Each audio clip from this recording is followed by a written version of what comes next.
Hai seluruh, selamat datang kembali di channel Mamang Story. Setelah part 1 diupload kemarin, ternyata banyak juga nih dari kalian yang minta lanjut ke part 2. Di video kali ini, Mamang akan lanjut buat bahas film hitam episode 3 dan 4. Bagi kalian yang belum nonton episode 1 dan 2-nya, silahkan ditonton dulu supaya paham dengan alur ceritanya. Langsung aja disiapin 9 terbaik kalian, Besti, biar makin enjoy nontonnya. Mari sama-sama kita bilang, hayu, meluncur.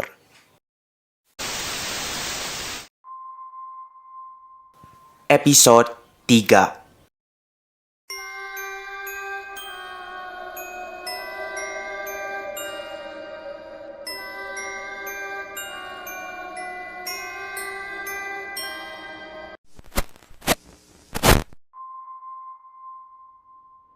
Asu manut karo sing makani. Bange diatur menungso. Episode 3 diawali dengan kejadian di masa lampau. Saat itu Gilang yang masih kecil kerap dianiaya oleh ayah kandungnya sendiri. Anak lunte.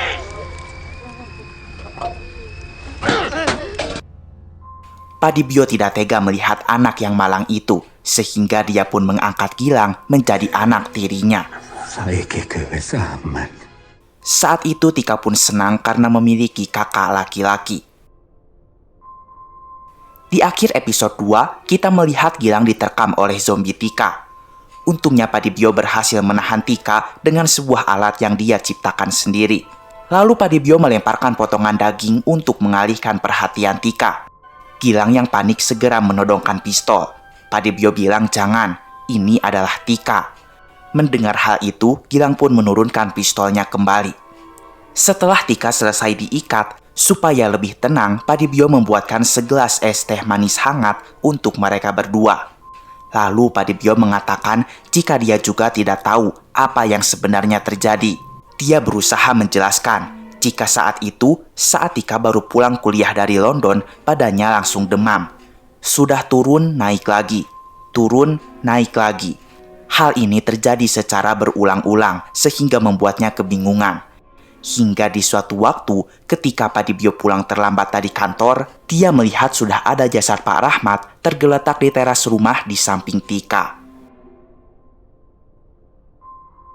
Gilang yang mendengar hal itu sontak shock. Dia mengatakan berarti potongan daging yang tadi itu adalah Pak Rahmat. Padibio menjawab benar. Gilang pun sangat tidak menyangka Slur. Sementara itu, kini Retno semakin galau karena semenjak bapaknya hilang, ibunya jadi sakit. Retno menelepon Gilang untuk menanyakan perkembangan pencarian bapaknya. Tapi Gilang yang tengah shock itu pun tidak menjawab teleponnya Retno. Di sisi lain, si juragan preman yaitu Pak Bambang melihat pesan terakhir yang dikirimkan oleh Gareng. Pesan itu bertuliskan jika Padibio keluar malam-malam sambil membawa gergaji. Di sini Pak Bambang belum tahu jika Gareng sudah mati. Scene beralih kepada Padibio yang terlihat sedang menyuapi Tika dengan daging manusia. Tika memakan daging itu dengan sangat lahap dan tentunya sangat agresif. Kemudian Gilang datang mendekat. Dia tidak menyangka Tika akan menjadi seperti ini. Lalu, Gilang pun melihat foto keluarga mereka saat dulu. Sejak dulu, Gilang dan Tika memang sangat dekat. Seperti layaknya saudara kandung. Mereka selalu bermain bersama, belajar bersama, dan hal ini membuat Padibio merasa keluarganya sangat sempurna. Tetapi di samping itu, istri yang paling dia cintai sudah mulai sakit-sakitan. Tetapi istrinya tidak mau jika Padibio memberitahukan hal ini kepada anak-anak bahwa dirinya tengah sakit.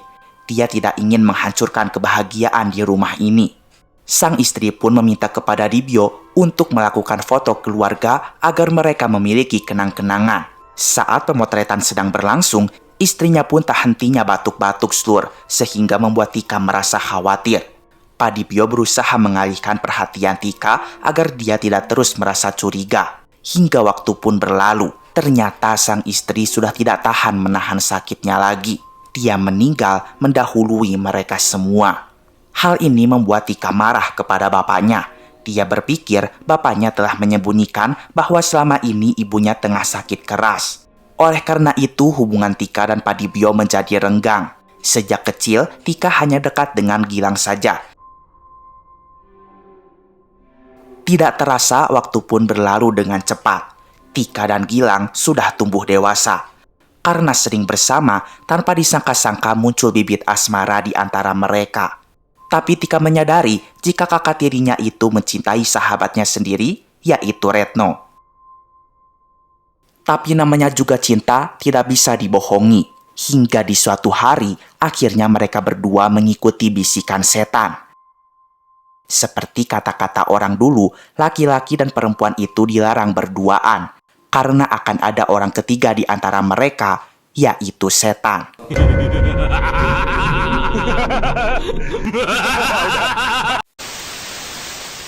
Ya, di siang itu terjadilah perkepoian duniawi di antara mereka berdua. Setelah menuruti nafsunya, Gilang melihat Padibio sudah berdiri di samping kamar. Ternyata Padibio sudah ada dari tadi dan mengetahui perbuatan mereka berdua. Sejak lama Padibio sudah tahu anak kandungnya dirusak oleh anak tirinya sendiri. Sekarang dia hanya ingin Gilang memahami kondisi Tika. Jangan sampai ada warga yang mengetahui hal ini. Ketika sedang melamun, Padibio melihat istrinya muncul dari arah samping. Dia mengatakan sabar dan semua masalah pasti ada jalan keluarnya. Keesokan paginya, Retno mencari-cari Gilang untuk menanyakan perkembangan pencarian bapaknya. Retno pun melihat Gilang keluar dari rumahnya Padibio. Kamu ngapain di sini? Aku yang harus nanya, ngapain kamu di sini? Hah? Retno bertanya, Gilang kemana saja dan mengapa tidak mengangkat teleponnya. Gilang pun menjawab, semalam dia berusaha menyelidiki Padibio. Semalaman dia tidak tidur hanya untuk penyelidikan ini, sehingga tidak ada waktu untuk mengangkat telepon Retno. Tapi tolong, pahami kondisiku. Aku sedang bekerja untuk kalian semua. Retno yang semula marah pun menjadi merasa bersalah dan memaafkan pacarnya tersebut. Siang harinya, di pasar para investor sudah datang untuk bertemu dengan Padibio kembali. Lalu, ketika para investor pergi ke kantor lurah duluan, Pak Bambang pun mulai beraksi. Dia bertanya kemana Garek sekarang. Garek tidak pulang dari kemarin. Dia yakin Garek hilang pasti ada kaitannya dengan Padibio. Karena sebelum Garek menghilang, dia sempat memberikan pesan kepadanya mengenai gerak-gerik Dibio yang mencurigakan. Padibio menjawab jika dia tidak mengerti dengan apa yang Pak Bambang bicarakan. Lalu dia pergi untuk menemui para investor. Malamnya Pak Bambang datang ke rumah Retno. Dia berusaha mempengaruhi Retno agar menjadi benci kepada Padibio. Bambang mengatakan jika Pak Rahmat menghilang ada kaitannya dengan Padibio. Sebagai buktinya, dia memperlihatkan pesan chat Gareng sebelum menghilang.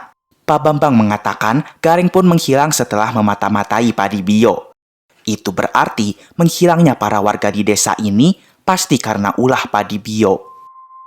Sementara itu, Padibio beralih profesi menjadi juru teknik. Di gudang dia mengelas besi untuk membuat alat-alat agar Tika bisa dikendalikan. Selain itu, walaupun sudah menjadi zombie, tapi Padibio tetap tidak tega melihat anaknya kelaparan. Maka dia menuju freezer dan mengambil stok daging yang sudah dia siapkan. Lalu menyuapi Tika dari jarak jauh.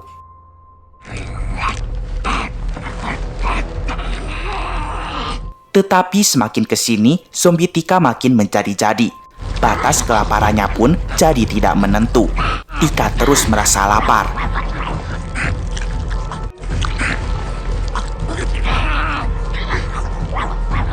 Padahal stok daging di freezer sudah habis. Bahkan terlihat hanya kepala Garek yang tersisa.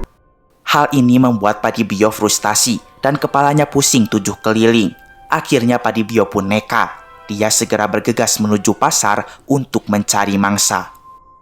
Sementara di pasar terlihat ada para anak buah Pak Bambang sedang bermain game haram. Salah seorang warga bernama Seto pergi keluar untuk buang air. Ketika sedang enak-enaknya pipis, tiba-tiba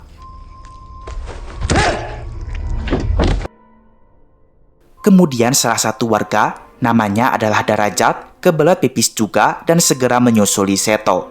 Namun, dia melihat Seto sudah pingsan dan sedang diseret oleh seseorang. Derajat segera menghampiri Seto, namun tiba-tiba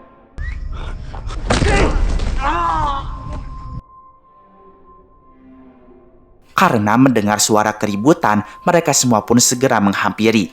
Mereka melihat Derajat sudah tersungkur di tanah dan menahan rasa sakit. Kemudian Derajat bilang, tadi ada orang misterius yang mirip dengan Dibio. Orang itu telah menyerangnya dan juga menculik Seto. Kemudian, Pak Bambang pun mendatangi rumah Retno kembali. Dia tetap berusaha untuk mencemarkan nama Pak Lurah alias nama Pak Dibio. Hal ini agar Retno mempunyai rasa benci kepada Dibio. Dia bilang jika tadi Dibio melakukan penyerangan di area pasar dan sudah menculik Seto juga. Jika Retno tidak percaya, datang saja ke rumahnya Pak Dibio.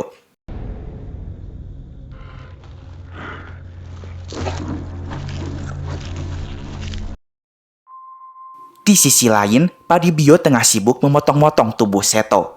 Secara tidak sengaja, darahnya pun menyembur ke mukanya. Tetapi Dibio rasa darah Seto sangat manis. Lama-kelamaan Pak Dibio yang sudah stres itu pun menjadi seorang psikopat berdarah dingin. Dia pun menjadi semakin bergairah untuk memotong korbannya agar Tika bisa makan lagi. Retno pun datang ke rumah Pak Dibio supaya tidak ketahuan dia lewat pintu belakang. Namun Retno mendengar ada suara-suara makhluk mengerikan di dalam rumah Pak Dibio.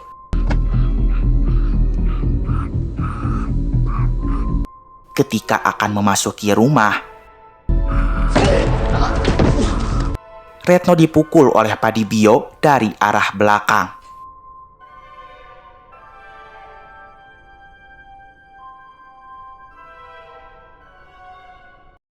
Episode 4.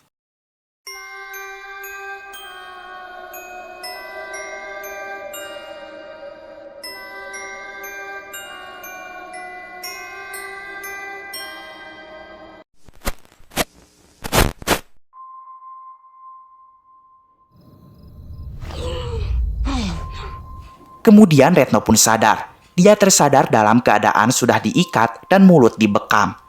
Retno melihat Pak Dibio berjalan ke arahnya. Retno bertanya di mana bapaknya sekarang. Tapi Pak Dibio tidak menjawab dan memperlihatkan potongan daging manusia kepada Retno. Di sisi lain, para pasukan preman Pak Bambang sedang bersiap untuk melabrak rumah Pak Dibio. Salah satu di antara mereka pun menelepon Gilang agar Gilang ikut bersama mereka. Gilang yang baru bangun itu pun segera bersiap menuju rumah Pak Dibio. Secara diam-diam Retno berusaha sekuat tenaga untuk melepaskan tali di tangannya. Usaha tidak mengkhianati hasil. Retno berhasil melepaskan semua pengikatnya. Secara perlahan-lahan dia pun mengambil sebilah kayu. Lalu dia pun melihat jadwal makan Tika. Ketika Retno membuka freezer, betapa terkejutnya dia ketika melihat potongan daging manusia dan juga kepala gare. Kemudian Retno mulai mendekati Pak Dibio. Terlihat Pak Dibio sedang menyuapi Tika. Tika pun mencium aroma darah segar di belakang tubuh bapaknya. Seketika Pak Dibio sadar jika Retno berada di belakangnya. Dibio segera mencekik Retno. Tapi tak lama kemudian Gilang datang dan menyuruh Pak Dibio agar tidak menyakiti Retno. Retno segera berlari ke belakang Gilang. Retno menyuruh Gilang untuk menangkap Pak Dibio karena dia adalah pembunuh. Tapi secara mengejutkan, Gilang malah menodongkan pistolnya kepada Retno. Bagaimanapun juga, Pak Dibio dan Tika itu adalah keluarganya. Retno menyuruh Gilang sadar, sekarang dia sedang memihak orang yang salah. Ketika Gilang lengah, Retno pun berhasil melawan dan kabur dari rumah. Gilang segera mengejarnya. Di tengah kegelapan hutan, Retno berusaha melindungi dirinya sendiri.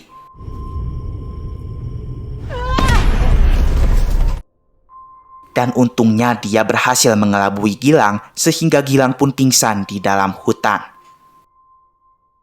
Retno yang berlari lunggang-langgang ditemukan oleh para warga dan juga para pasukan Pak Bambang. Retno memberitahukan mereka semua jika memang benar Pak Dibiolah dalang dari semua ini. Dia yang telah membunuh warga-warga di desa ini. Para warga yang mendengar hal itu seketika tambah geram kepada Pak Dibio. Di sini Pak Bambang mulai mempengaruhi semua orang. Dia bilang jika Padibio itu tidak pantas menjadi lurah. Bagaimana bisa seorang lurah membahayakan warganya sendiri? Di sini kita bisa tahu jika dari dulu Pak Bambang ingin menjabat jadi lurah di desa ini. Maka dengan segala cara dia berusaha agar bisa menyingkirkan Padibio. Pagi harinya, Pak Bambang mengerahkan semua warga serta anak buahnya untuk menuju rumah Padibio lalu mengusirnya dari desa. Padibio bertanya ada apa. Pak Bambang mengatakan tidak usah basa-basi lagi. Sekarang mereka sudah tahu kebusukan Padibio dan Retnolah yang menjadi saksinya. Karena emosi yang sudah memuncak, para warga langsung menyekap Padibio lalu menggerebek rumahnya Slur. Padibio pun diikat. Lalu mereka melihat Tika yang sudah menjadi zombie. Mereka pun mendekati Tika. Tanpa diduga, Tika menggigit tangan salah seorang warga. Kemudian Retno memasuki gudang lagi dan langsung mengambil sekop untuk menggali tanah. Ternyata dugaannya benar. Selama ini jasad bapaknya dikuburkan di sini. Amarah Retno pun tidak dapat dibendung lagi. Dia segera mengambil celurit dan hendak membacok Padibio. Tapi hal itu dihalangi oleh para warga. Setelah itu selain jasadnya Pak Rahmat, mereka semua pun berhasil menemukan jasad para korban lainnya. Lalu ketika jasad Pak Rahmat akan digotong, salah seorang warga melihat HP-nya Pak Rahmat jatuh dari sakunya.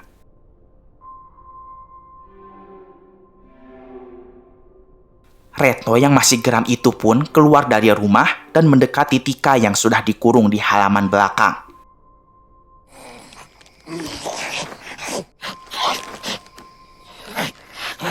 Dia tidak menyangka Tika menjadi seperti ini. Retno teringat pada saat zaman dulu. Saat itu mereka berdua sama-sama akan lulus dari SMA.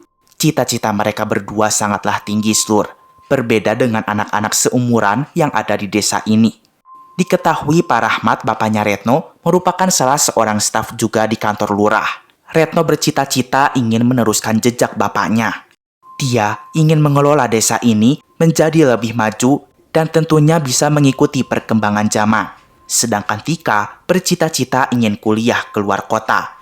Sehingga dia mengikuti beberapa tes ujian dan alhasil dia lolos sampai bisa kuliah ke luar negeri. Mereka berdua pun kerap bercanda dengan meledek nama bapak mereka satu sama lain. Dibio Rahmat, Dibio Rahmat, Dibio Rahmat. Sekarang Retno melihat Tika sudah jadi zombie.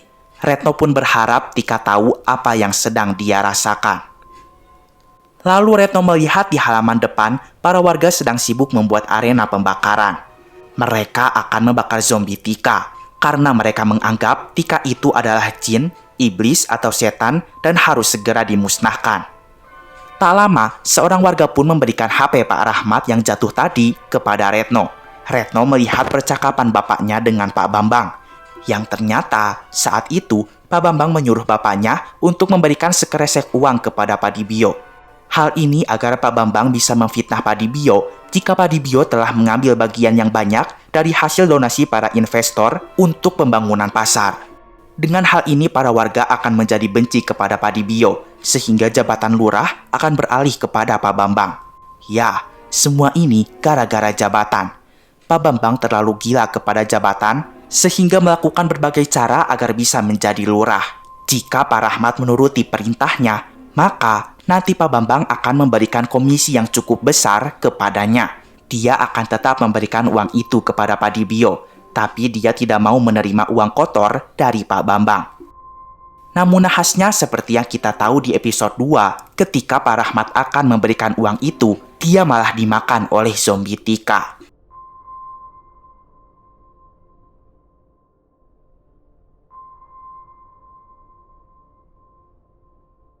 Retno pun baru menyadari jika ini semua bukanlah salah Padibio. Pak Bambanglah dalang dari semua ini. Dia marah karena nyawa bapaknya hanya dianggap sebagai mainan.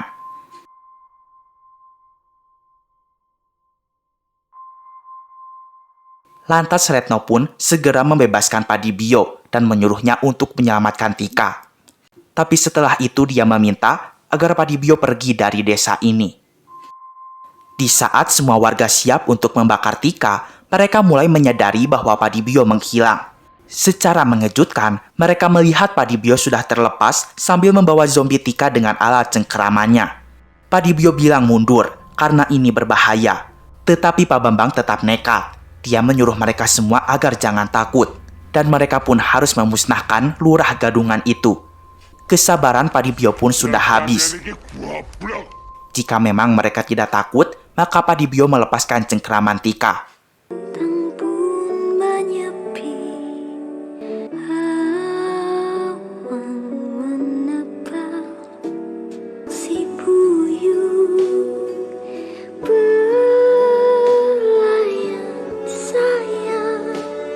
Seketika Tika menyerang mereka semua.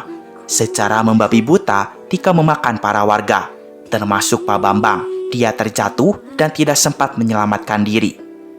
Retno yang melihat semua itu sudah merasa pasrah dan tidak tahu harus bagaimana lagi.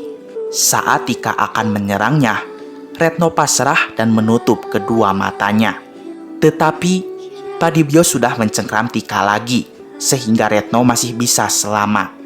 Padibio segera memasukkan Tika ke dalam mobil. Lalu mereka berdua akan keluar dari desa itu. Tak lama muncul notifikasi dari Jul. Jul bilang keadaan di London mulai membaik. Jika begitu, apakah kondisi Tika juga akan membaik? Tapi intinya, sekarang Padibio tidak bisa tinggal di desa ini lagi.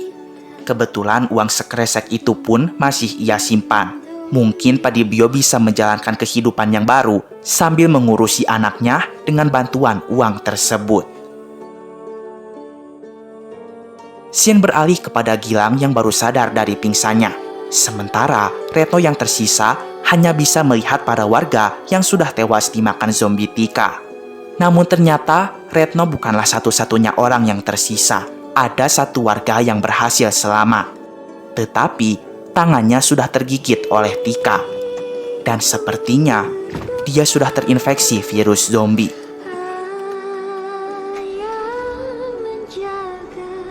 Dan film pun selesai.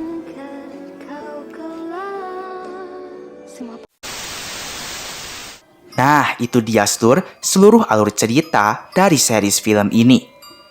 Ternyata yang seram itu tidak harus selalu hantu ya, Orang gila jabatan pun bisa lebih seram dari zombie. Di film ini pun kita bisa melihat bagaimana perjuangan seorang bapak demi anaknya sendiri. Maka dari itu, hormatilah bapak kalian selagi dia masih ada. Oke lah, segitu dulu aja video kali ini. Mamang pamit dulu. Keep enjoy and see you.